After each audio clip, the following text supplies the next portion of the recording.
한 주도 잘 지내셨습니까? 네. 한 주 가운데 가족, 형제 간에 화목하셨나요?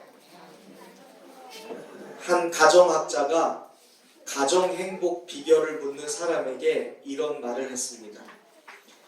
가정이 행복하기 위해서는 4마리의 소를 키우십시오. 첫 번째 소는 내가 졌소. 두 번째 소는 당신이 옳소. 세 번째 소는 당신 마음대로 하소. 그리고 네 번째 소는 나를 용서해 주소. 우리 모두가 가정에서 이 4마리 소를 잘 키워서 화목한 가정, 행복한 가정을 만들 수 있기를 주님의 이름으로 축원드립니다. 우리는 사순절을 지키고 있습니다. 사순절은 나의 믿음을 점검해 볼 수 있는 기간이자 우리의 삶이 변화될 수 있는 기회입니다. 사순절은 우리로 하여금 그동안 무심코 행했던 말들과 행동에 대하여 진지하게 마주하게 합니다. 사순절은 우리로 하여금 주님을 따르는 사람들, 이 그리스도인의 삶이 무엇인지에 대하여 깊이 묵상하게 합니다. 우리는 교회 안에서만 신앙생활을 해서는 안 됩니다. 교회에서 존경받는 남편이었다면 집에서도 존경받는 남편이어야 합니다. 교회에서 사랑 주는 집사님이었으면 집에서도 사랑 주는 집사님이어야 합니다. 교회에서 헌신하는 성도였다면 집에서도 그리고 직장에서도 헌신하는 성도가 되어야 합니다. 그런데 교회에서만 이렇고 우리가 삶에서는 그렇지 않다면 신앙과 삶이 분리된 그것을 가리켜서 종교생활이라고 하는 것입니다. 우리는 세상에 나가서 반드시 우리의 믿음이 빛나는 성도가 되어야 합니다. 아멘. 다른 것이 아니라 우리의 믿음이 빛나야 돼요. 아멘. 주일은 모이는 교회로서 예배하는 날입니다. 우리는 이 예배 공동체의 모임을 통해 공적 예배를 통해 우리를 향한 하나님의 뜻을 발견하고 그것을 사명으로 받아서 성전 문을 나가는 동시에 우리는 흩어지는 교회로서 세상에서 살아가야 되는 사람들입니다. 아멘. 이것이 바로 주님이 말씀하신 삶으로 드리는, 몸으로 드리는 산제사요 영적 예배입니다. 교회에서 예배했다면 교회 문을 열고 밖으로 나가는 동시에 흩어지는 교회에서 예배하듯 삶에서 살아가는 것. 그것이 바로 산제사예요. 아멘. 여러분 모두가 교회에서뿐만이 아니라 교회 문 밖에서도 세상이라는 링 위에서도 그리스도인의 선한 싸움을 싸울 때에 늘 승리하는 성도들이 되시기를 주님의 이름으로 축원드립니다. 이 시간 우리 옆 사람과 인사합시다. 주님의 이름으로 승리합시다. 세상에서도 승리합시다. 인사하신 김에 자리에서 저랑 아이 컨택이 안 되시는 분들은 자리를 좀 조정하세요. 이렇게 뒤에 앞뒤 사람들 때문에 제가 잘 안 보이시는 분들은 이렇게 자리를 조정하시길 바랍니다. 네, 됐으니 괜찮아요. 네. 세상에는요 3가지 그리스도인이 있습니다. 그리스도인이라고 다 같은 그리스도인이 아니에요. 첫 번째로는요 세상으로부터 도피하는 그리스도인이 있습니다. 기독교 역사를 보면 세상과 사람들로부터 분리돼서 세속을 떠나서 담을 쌓고 살던 사람들이 있습니다. 자기들만의 공동체를 만들고 그곳에서 순수한 신앙을 지키려고 했던 사람들이 있습니다. 오늘날에도 이 세상에 물들까봐 세상과 담을 쌓고 분리돼서 살아가려고 하는 굉장히 극보수적인 신앙을 가진 사람들이 있습니다. 그런데 이게 박해가 심하던 시기에 박해를 피하기 위한 수단이었다면 몰라도 오늘날도 그렇게 살아가는 것은 굉장히 곤란합니다. 부활하신 예수님은 교회를 산 위가 아니라 세상 속에 만드셨습니다. 우리는 반드시 흩어지는 교회로서 세상에 나아가서 세상 안에서 소금으로 빛으로 살아야 합니다. 아멘. 두 번째로는 세상과 짝하면서 살아가는 그리스도인들이 있습니다. 흔히 법보다 주먹이 가깝다라는 말이 있듯이 세상이 너무 커 보이는 거예요. 현실이 크고 강하게 보이니까 적당히 세상에 타협하거나 굴복하면서 살아가는 그리스도인들이 있습니다. 이런 사람을 가리켜서 세상은 겨우겨우 교회에 출석하는 사람이라는 딱지를 붙입니다. 참으로 안타까운 모습입니다. 저는 우리 새로나온교회는 이러한 사람들 한 분도 없는 줄로 믿습니다. 우리의 가정 가운데는 이러한 분들 없게 될 줄로 믿습니다. 세 번째는요, 세상을 이기는 성도들이 있습니다. 여러분들이 세상을 이기는 성도들 되시길 바랍니다. 이 사람은 세상에 거하지만, 세상에 발을 딛고 살아가지만 하늘을 살아가듯 복음의 빛을 바라면서 주님의 증인으로 사는 사람입니다. 주님이 말씀하신 명령대로 세상과 싸워서 이기는 사람입니다. 저와 여러분 모두가 이 세상과 담대히 맞서 싸우는, 그리하여 승리하는 세상을 이기는 성도들 되시기를 다시 한번 주님의 이름으로 축원드립니다. 오늘 말씀은, 그리고 말씀에서 예수님은 이 세 번째, 세상과 당당히 맞서 싸워 이기는 성도들의 삶의 모습에 대하여 주님은 말씀하고 계십니다. 오늘 본문에서 예수님은 이 과부와 불의한 재판장이라는 비유를 통해 이 세상의 마지막을 살아가는 성도가 어떻게 세상과 싸워 승리하는 사람이 될 수 있는지를 우리에게 말씀하고 계십니다. 어떤 도시에 하나님을 두려워하지 않고 사람을 무시하는 불의한 재판장이 있었습니다. 어느 날 이 재판장에게 억울한 일을 당한 한 과부가 찾아옵니다. 한두 번이 아니었어요. 잊을만 하면 찾아가서 자기에게 억울한 누명을 좀 해결해달라고 이 재판장을 괴롭히기 시작합니다. 내 억울한 누명을 좀 풀어주소서. 하지만 이 불의한 재판장은 이 과부에게 어떠한 관심을 보이지 않습니다.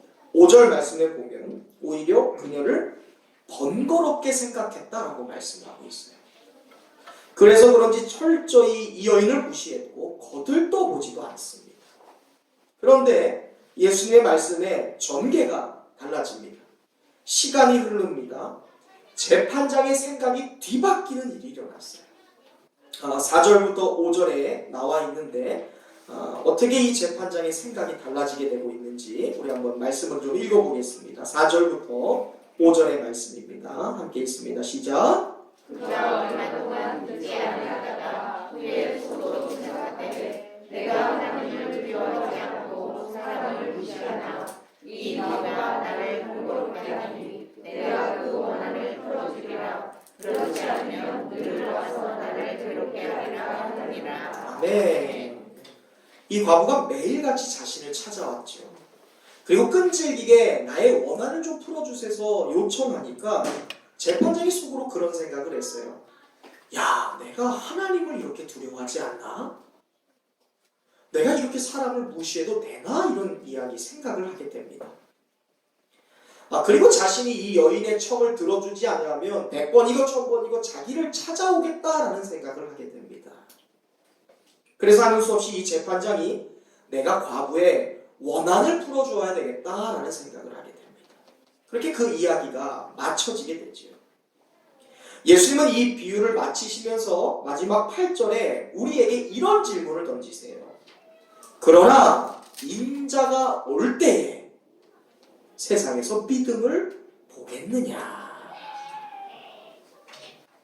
예수님은 지금 믿음을 찾고 계세요. 예수님께서 이 세상에 다시 오실 때에 내가 믿음을 찾겠느냐, 믿음을 보겠느냐, 이것은 굉장히 중요한 뜻이 담겨 있는 말씀입니다. 우리 한번 따라해 볼까요? 인자가 올 때에 세상에서 믿음을 보겠느냐? 세상에서 믿음을 보겠느냐? 이 말은요, 인자, 즉 예수님께서 다시 오실 때, 즉 재림하실 말세 때가 되었을 때, 그때는 불신앙이 팽배한 시대가 될 것이다 라는 말씀이에요. 다른 말로 말씀드릴까요? 인자가 오실 때에, 마지막 때에 믿음 지키는 것이 어렵다. 믿음 가진 사람을 찾아보기가 어렵다라는 말씀이에요. 예수님의 예언의 말씀입니다. 말세가 되었을 때에 믿음 지키는 사람, 믿음 있는 사람이라고 하는 사람이 과연 있겠느냐라는 예수님의 탄식입니다. 사람들은 흔히 말세라고 하면 나와는 상관없는 나의 후대에 어떤 이들과 상관 있는 이야기라고 생각해요. 여러분 어떻게 생각하시나요? 잠에서 깨세요? 어떻게 생각하세요? 여러분 시대에 예수님 오실 거라고 생각하십니까? 여러분 죽기 전에 예수님 오실 거라고 여러분 생각해 본 적 있으세요? 사람들은 종말의식이 없어요. 그래서 나만 아니면 돼, 걸리지 않으면 돼라는 생각이 이 시대에 너무나 팽배해요. 왜? 오시긴 오신데 내 때 오실 건 아닐 것 같으니까 나는 상관없는 이야기라고 생각해요. 심지어는 신앙생활도 그렇게 해요. 그러니까 도무지 신앙에 열심을 내지 않습니다. 신앙생활을 형식적으로 해요. 왜? 주님, 내가 죽기 전에는 안 오실 것 같으니까. 이것이 바리새인들과 서기관들이 가졌던 종교생활이었어요. 예수님의 종말, 그러니까 예수님이 다시 오실 그때가 나 때는 아닐 거라고 생각하니까 용서도 하지 않고 사랑도 하지 않습니다. 그냥 묻어두고 살아요. 예수님이 당장 오신다고 하면 심판주로 오시니까 두려워서라도 용서하고 사랑할 텐데 나 때 오실 것 같지 않으니까 때가 되면 해야지. 그리고 뒤로 밀어넣습니다. 나도 언젠간 늙지, 그래 나도 언젠간 죽을 거야 라고 생각하는데 주님 다시 오실 이 말세 마지막 때는 나는 아니고 내 후대에 있을 거다라고 생각을 해요. 그런데 여러분 성경은 절대 그렇지 않다라고 말씀합니다. 말세는 우리와 상관없는 이야기가 아니에요. 여러분 말세는 저와 여러분의 이야기입니다. 아멘.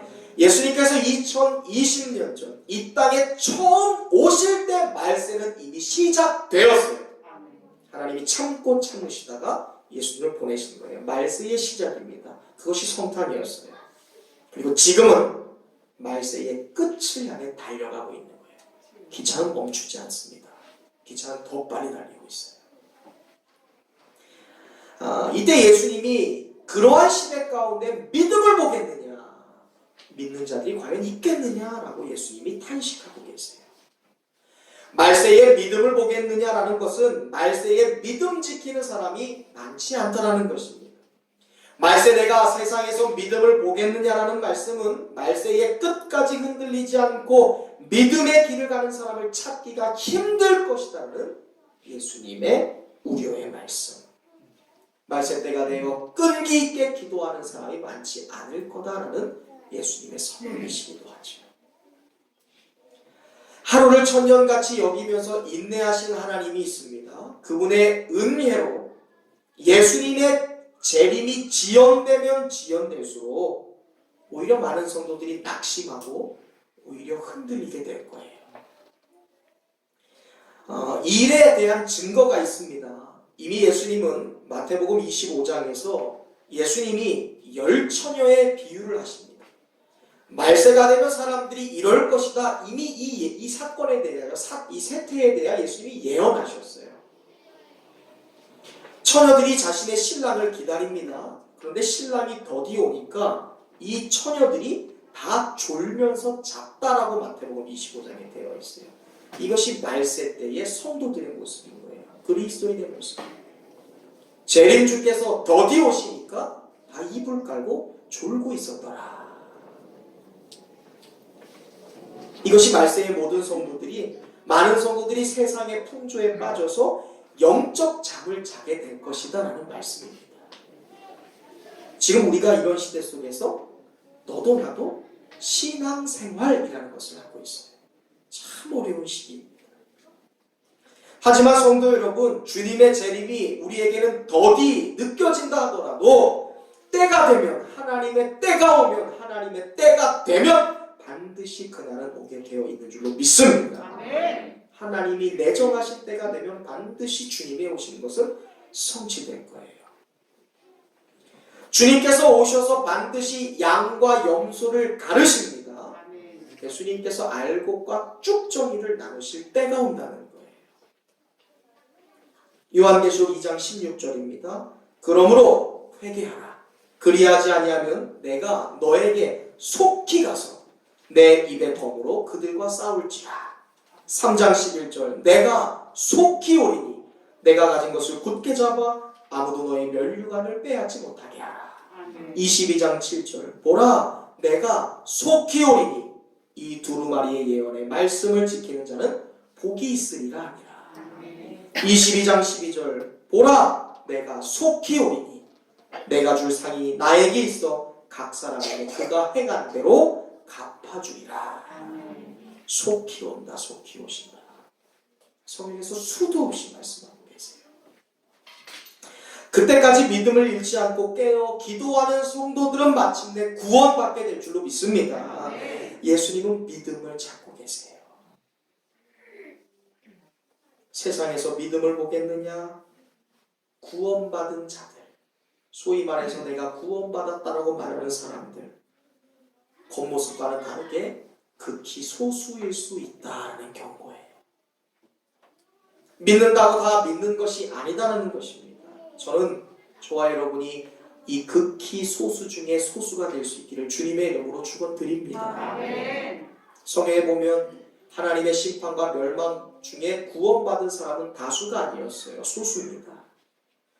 노아 시대 때 대홍수가 일어났습니다. 수많은 사람들이 있었습니다. 그 중에 구원받은 사람은 노아와 8명의 가족뿐이었지요.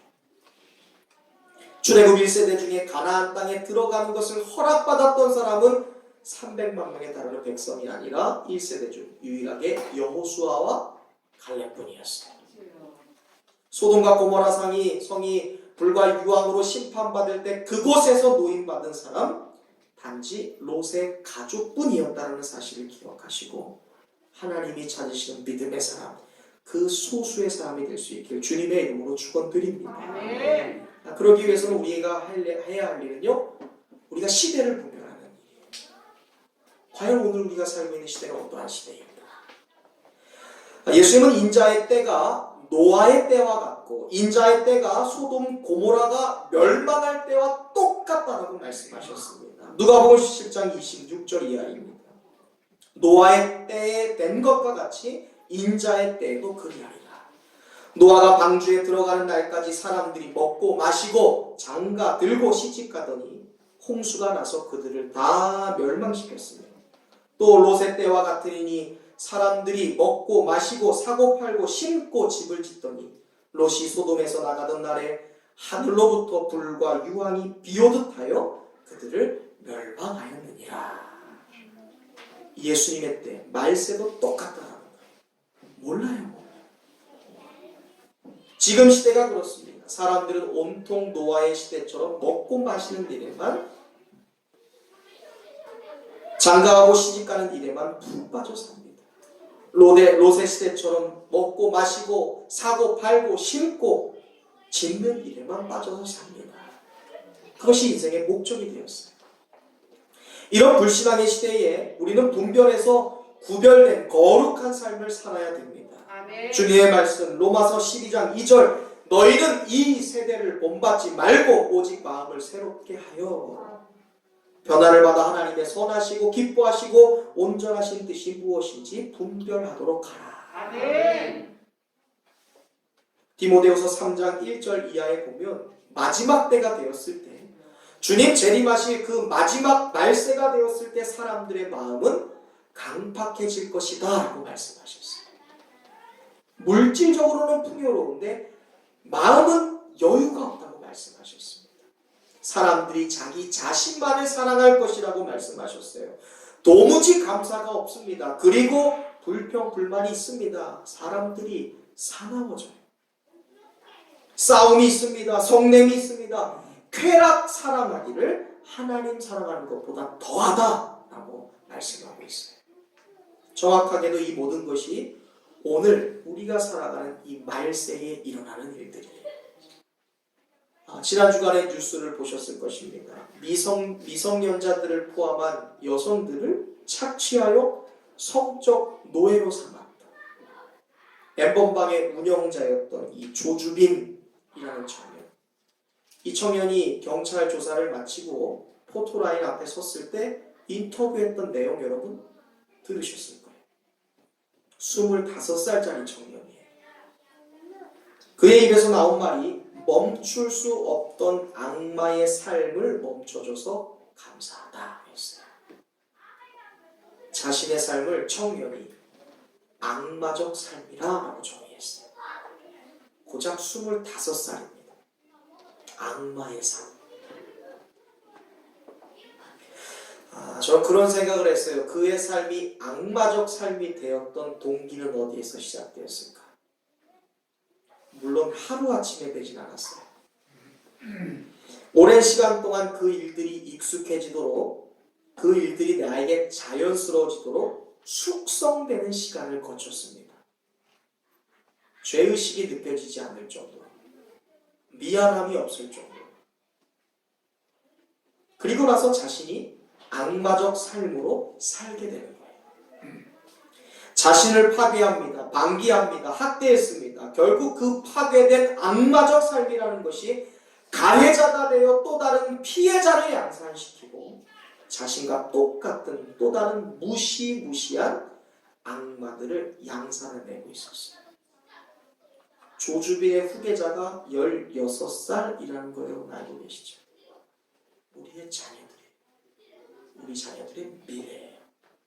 또 다른 악마를 만들어내는 악마의 삶. 악마적 삶을 사는 방법에 대한 노하우를 돈 주고 팝니다. 쾌락을 팝니다. 그리고 그 삶을 더 확장시켜 나가고 있어요. 이것이 바로 디모데후서에 나오는 말세의 징조예요. 회원만 수백만 명에 달하는 그 엠번방, 과연 그 방에 크리스찬은 없을까? 가입비 150만 원에서 300만 원을 내고 입장해야 되는 그 방에 과연 우리의 자녀, 우리의 가족, 우리의 이웃은 해당하지 않을까요? 저는 이것이 너무 두려워요. 너무너무 무서워요. 아니라고 말 못합니다. 주님 오신다고 생각하면 절대 할 수 없는 일입니다. 이것이 종말의식을 갖고 있지 않은 사람들의 결과예요. 주님이 오실 거라 생각하지 않으니까 악마적 삶을 계속해서 살아요. 예수님은 오늘 본문 말씀을 통해 말세의 믿음을 지켜야 할 것에 대하여 우리에게 도전하고 계세요. 아멘. 말세에 내가 믿는 자를 보겠느냐? 믿음을 찾고 계신 예수님 앞에 저와 여러분이 믿음을 보이는 성도가 되시길 주님의 이름으로 축원드립니다. 아멘. 말세에 더욱 믿음을 지키는 성도가 될 수 있길 주님의 이름으로 다시 한번 부탁을 드립니다. 아멘. 예수님은 오늘 본문 말씀을 통해 말세의 믿음을 지켜야 할 것에 대하여 도전하고 계세요. 그렇다면 과연 우리가 이 마지막 때에 예수님께서 재림하실 이 말세를 살아가고 있는 이 시대에 어떠한 믿음을 지켜야 될까요? 과연 말세에 주님이 찾고 계신 믿음, 그 믿음은 어떤 믿음일까요? 첫 번째로 항상 기도하고 아멘. 낙심하지 않는 믿음입니다. 아멘. 저를 따라해 보겠습니다. 말세에 말세에 주님이 찾으시는 믿음은 주님이 찾으신 믿음은 항상 기도하고 항상 기도하고 낙심하지 않는 믿음입니다. 낙심하지 않는 믿음입니다. 아멘. 주님이 찾고 계신 믿음은 항상 기도하는 믿음이에요. 그리하여 낙심하지 않는 믿음입니다. 본문 1절 말씀 보세요. 예수께서 그들에게 항상 기도하고 낙심하지 말아야 될 것을 비유로 말씀하셨다. 말세 때는 항상 기도하는 것이 귀한 믿음입니다. 말세 때는 낙심하지 않는 것이 바로 주님이 찾으시는 믿음이라는 거예요. 말세에는 이런 믿음을 가진 성도들이 드물기 때문에 그렇습니다. 항상 기도하고 낙심하지 않은 믿음은 무엇입니까? 오늘 본문 과부의 모습을 통해 배우게 됩니다. 지금 불의한 재판장은 힘없고 그리고 능력없고 뇌물도 주지 못하는 이 여인의 청을 철저하게 무시하고 있어요. 그런데 이 한 많은 여인이 이 불의한 재판장에 나와서 포기하지 않고 끈질기게 부탁합니다. 애걸합니다. 강청합니다. 그래서 이 재판장이 하는 수 없이 그녀의 요청을 들어주기로 결심한 거예요. 주님이 오늘 본문에 이 과부의 모습을 통해 말세를 살아가는 성도들이 가져야 될 믿음을 보여주고 계시는 거예요. 그것이 무엇입니까? 낙심하지 말아라. 포기하지 말아라. 말씀하는 거예요. 재판장 앞에서 포기하지 않는 여인, 끈질기게 강청한 여인, 그녀와 마찬가지로 우리가 말세를 살아가면서도 하나님께 밤낮 부르짖고 강청하면 하나님은 반드시 우리의 기도에 응답하실 것이다. 아멘. 말세에 가져야 될 믿음, 항상 기도하고 아멘. 낙심하지 말아야 돼요. 아멘. 이 성경의 여인과 같은 믿음을 가지라. 아멘. 내가 그 믿음 찾고 있다는 거예요. 누가복음 18장 7절 보세요. 하물며 하나님께서 그 밤낮 부르짖는 택하신 자들의 원한을 풀어주지 아니하겠느냐. 아멘. 하나님이 그들에게 오래 참으시겠느냐. 믿음을 지키기 어려운 마지막 때입니다. 말세입니다. 주님의 재림이 다가옵니다. 그러나 오늘 본문이 말하고 있는, 본문에 나오는 포기하지 않은 여인처럼 항상 기도하고 낙심하지 않는 주님이 찾는 믿음의 사람들 다 되시기를 주님의 이름으로 축원드립니다. 아멘. 무엇보다요, 우리가 기도하는 건 성서적인 신앙적인 어떠한 행위라 생각해요. 근데 낙심하지 않고 우리가 시험 들지 않고 우리의 마음속에 괴로움이 없는 것은 신앙과는 또 다른, 우리가 늘 원하는 거잖아요. 경제적인 문제 때문에 낙심하지 않고, 사람의 관계 속에 사람의 말 때문에 내가 상처되지 않고 시험받지 않는 것, 여러분 원하는 것이지 않습니까? 그런데 여러분 잘 보세요. 주님의 말씀 가운데 낙심보다 앞선 것이 항상 기도하라. 아멘. 낙심하지 않는 비결을 다른 데서 찾으라는 것이 아니에요. 항상 기도할 때 낙심하지 않을 수 있다라고 주님이 가르쳐 주시는 거예요. 아멘. 이 여인이 어떻게 포기하지 않을 수 있어요? 매달렸기 때문에 포기하지 않는 거예요. 기도하는 사람은 낙심하지 않는다는 거예요. 아멘. 낙심하는 사람은 기도하지 않기 때문에 그래요. 내 마음에 시험이 든다는 건 내 기도 무릎을 풀어서 낙심하게 되고 시험 들게 되는 거예요. 기도하는 사람은 어떤 순간에 낙심하지 않습니다. 아멘. 주님이 그것을 말씀합니다. 아멘. 낙심하는 거 너네 원하지 않잖아. 시험 드는 거 원하지 않잖아. 마음에 상처 있는 거 원하지 않잖아. 그렇다면 항상 기도해. 아멘. 기도하는 것이 시험 들지 않는 거예요. 아멘. 그래서 예수님 얘기하셨어요. 시험에 들지 않게 깨어서 기도하라. 아멘. 기도하는 사람은 낙심하지 않아요.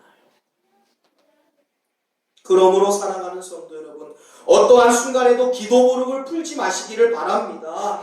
사순절은 기도하는 시간이지요. 기도 무릎을 더 굳건하게 해야 되는 것이 사순절입니다. 코로나라는 그럴듯한 핑계 뒤에 숨지 마세요. 코로나 때문에 내 성전에 나와서 기도하기 힘들거든요. 그때가 여러분의 골방 기도가 시작돼야 되는 시간입니다. 내 집, 내가 음식을 만드는 그 자리, 내가 익숙하게 일하는 그 자리가 골방이 돼야 돼요. 아멘. 그것이 사순절의 핵심이에요. 더 기도해야 돼요. 그래야 낙심하지 않는 거예요. 마태복음 24장 17절에서 예수님이 말세를 살아가는, 말세 때 기도하는 성도들의 모습이 어떨 것이다 라는 말씀을 하세요. 이렇게 되어 있습니다. 권면하시는 거예요. 말세의 성도들이 어떻게 기도해야 되는지 가르쳐 주세요.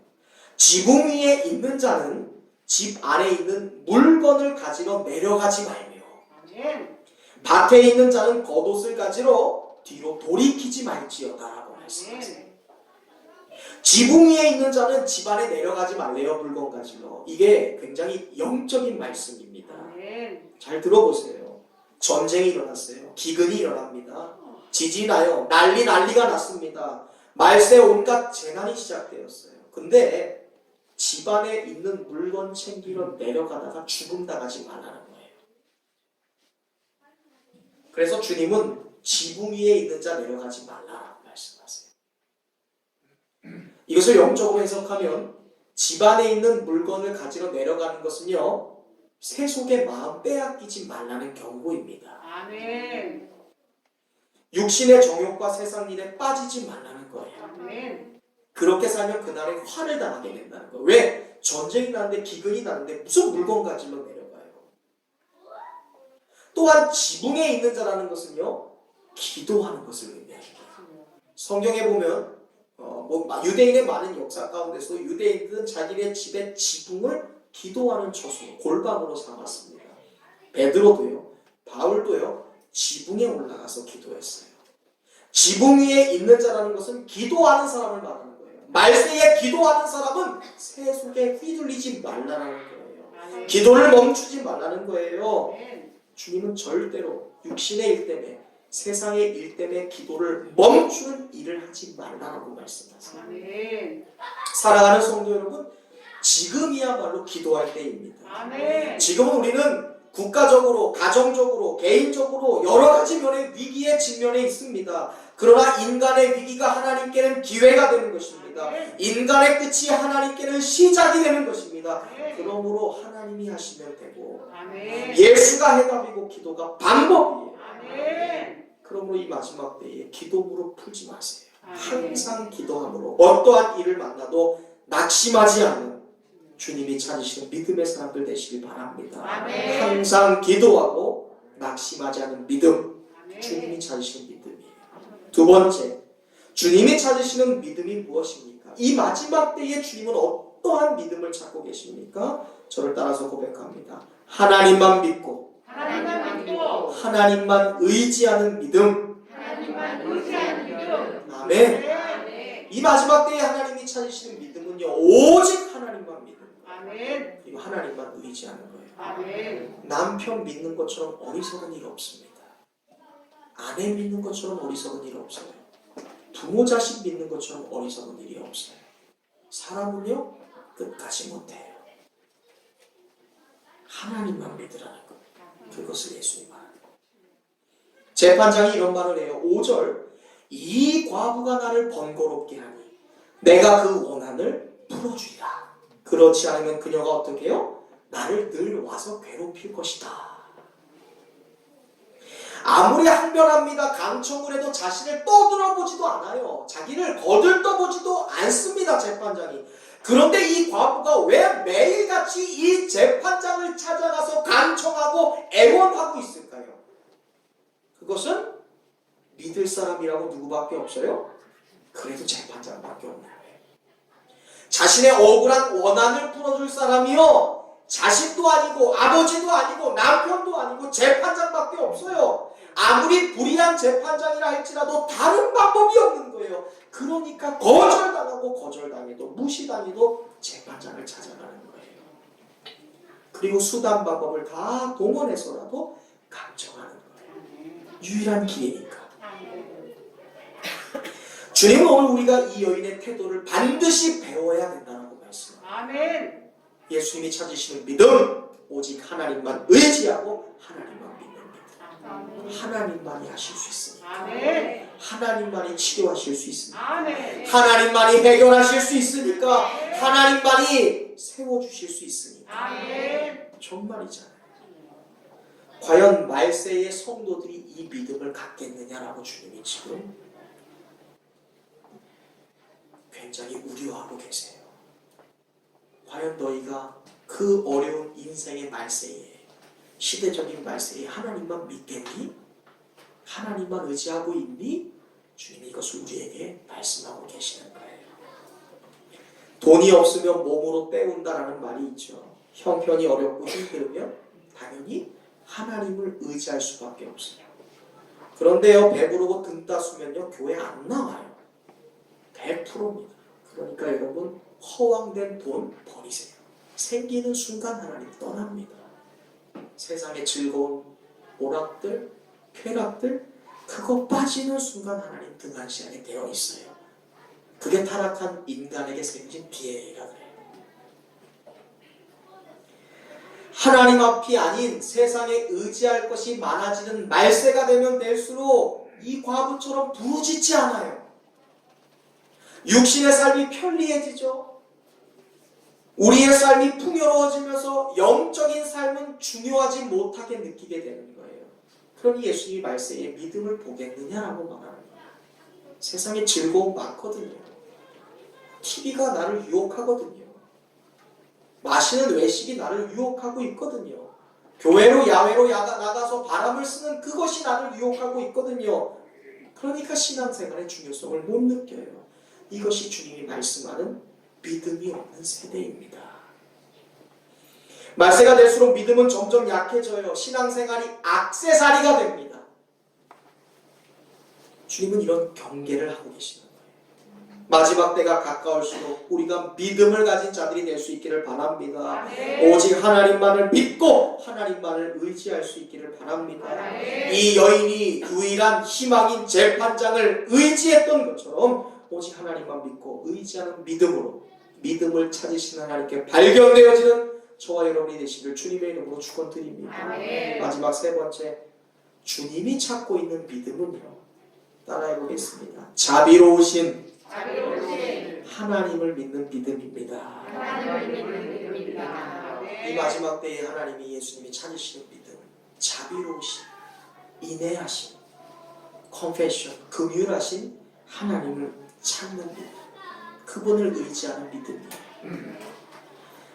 18장 7절입니다. 하물며 하나님께서 그 밤낮 부르짖는 택하는 자들의 원한을 풀어주지 아니하겠느냐, 그들에게 오래 참으시겠느냐.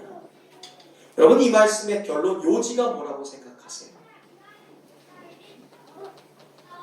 도리안 재판장의 경우엔 정의로워서가 아니에요. 인간 표현으로 귀찮아서 들어준 거예요. 나지 못해서. 그러나 자비로우신 하나님은 밤낮 부르짖는 택한 자들의 기도를 들어주지 않겠느냐라고 말씀하세요. 지금 예수님은 가장 열악한 환경과 가장 최상의 환경을 대조하면서 하나님이 우리에게 어떻게 하실지에 대하여 말씀하고 있는 거예요. 너희가 불의한 재판장이라 할지라도 간청하면 그가 들어줄 텐데, 우리의 아버지, 하늘의 아버지, 우리를 양자 삼아주신 하나님, 우리를 구원하신 하나님이 우리의 기도에 어떻게 응답하시겠냐고 말씀하는 거예요. 비교하고 계세요. 대조하고 계세요. 이 비유에서 재판장과 과부는요, 사실 인과관계는 관련 없는 사람이에요. 그냥 모른 척해도 됩니다. 너가 그렇던지 말던지 나는 상관없어라고 전혀 상관이 없어요. 그런데 우리와 하나님의 관계는 다르지요. 하나님은 우리를 택하신 자녀 삼아주셨습니다. 자신의 아들 독생 성자의 목숨과 맞바꿔 주신 양자로서 받아준 생명의 자녀들이에요. 주님은 우리를 가르쳐 일컬어 우리를 향해서 너는 나의 친구라라고 선언해 주셨습니다. 주님과 우리의 관계는 이렇게 달라요. 하나님은 당연히 사랑하는 자녀들의 기도를 응답해 주시는 거예요. 불의한 재판장이 귀찮아서라도 관계가 없는 과부의 요청을 들어줬다면 하나님이 자기가 택하신 자녀들의 기도에 어찌 응답하지 않으시겠냐. 그러니까 이 마지막 때에 가져야 될 믿음은 오직 하나님만, 자비로우신 하나님만을 의지하는 믿음이어야 된다. 아멘. 여러분, 과연 이 마지막 때에 무엇을 의지하고 계세요? 여러분, 뭐 의지하세요? 뭐를 붙잡고 살고 계십니까? 과연 뭐에 빠져서 살아가고 계세요? 뭐를 쫓고 계십니까?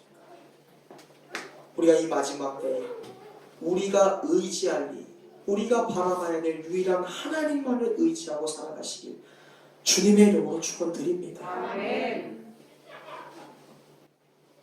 불의한 재판장은 번거로움 때문에 과부의 청을 들어주었어요. 하지만 우리 하나님은 자녀들의 기도를 번거롭게 생각하지 않으세요.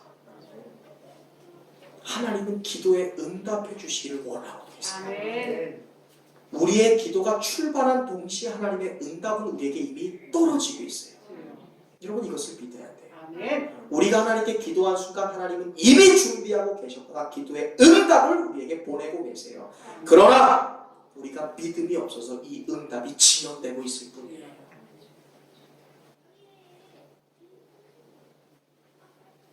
세상의 힘을 가진 자들이 약자들의 요구를 들어주는 경우 하나님과는 다르지요. 세상 권력자들이 자신의 입장에서 힘없는 과부를 대하고 자신의 손익과 득실을 따집니다. 정치적으로 이용해요. 하지만 하나님은 달라요. 하나님은 자비로우신 아버지십니다. 하나님은 어느 순간에도 우리를 사랑하세요.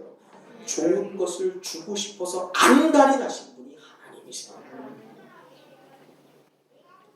마태복음 7장 11절 너희가 악한 자라도 좋은 것으로 자식에게 줄 알거든 하물며 하늘에 계신 너희 아버지께서 구하는 자에게 좋은 것으로 주지 아니하시겠느냐. 도둑들도 도둑질해서 자녀들 먹여, 사기쳐서도 자녀들 대학 보내고 유학 보내더라고요. 하물며 하나님이 구하는 자들에게 좋은 것을 주시지 않겠어요? 하나님이 뱀을 달라고 하는 자에게 뱀을 주시겠습니까? 하나님이 지혜를 달라고 하는 사람에게 저주를 주시겠습니까? 아니죠. 예수님은 과부의 청을 들어준 불의한 재판장, 하나님의 자녀들을 기도를 듣고 응답하시는 자비로우신 하나님의 모습을 대조하면서 가장 열악한 환경을 믿고 따라가는 인간의 모습, 그리고 가장 최상의 모습을 믿고 따라가야 될 말세의 성도들의 모습을 우리에게 교훈하고 계십니다. 하나님은 가장 좋은 것으로 반드시 응답하신다고 약속하고 계세요. 우리 모두가 이 자비로우신 하나님을 믿는 믿음, 그 믿음을 찾고 계신 예수님께 믿음의 사람으로 발견될 수 있기를 주님의 이름으로 축원드립니다. 아멘. 이제 말씀을 맺겠습니다. 하루하루 세상의 종말은 다가오고 있습니다. 우리는 살아가는 게 아니에요. 우리는 하루하루 죽어가고 있다는 표현이 더 어울리는 사람들입니다. 인류의 종말, 온 세상의 마지막이 정말로 다가왔어요. 주님의 재림을 농담으로 들어서는 안 돼요. 아멘. 나와는 상관없는 이야기, 무슨 신화의 한 장면처럼 들어서는 절대로 안 됩니다. 주님은 반드시 오세요. 아멘. 도적같이 오신다고 말씀하세요. 아멘. 도둑이 나 갈게 하고 오는 건 아니죠. 주님이 그렇게 오신다고 말씀하셨습니다. 과연 이 마지막 믿음을 찾고 계신 예수님 앞에 우리의 믿음이 어디에 있는지를 점검해 볼 수 있기를 바랍니다. 아멘. 우리의 삶이 때때로 외롭다고 느껴질 때가 있어요. 곤고하다고 느껴질 때가 있죠. 감정의 말세입니다. 이때요 더욱더 골방 기도가 깊어지실 수 있기를 주님의 이름으로 축원드립니다. 아멘. 시대가 직면한 어려움이 있죠. 가정 경제의 어려움, 육신의 질고의 어려움, 관계의 어려움, 그래서 힘이 없어질 때가 있습니다. 맥이 풀릴 때가 있고요, 기력이 상실될 때가 있습니다.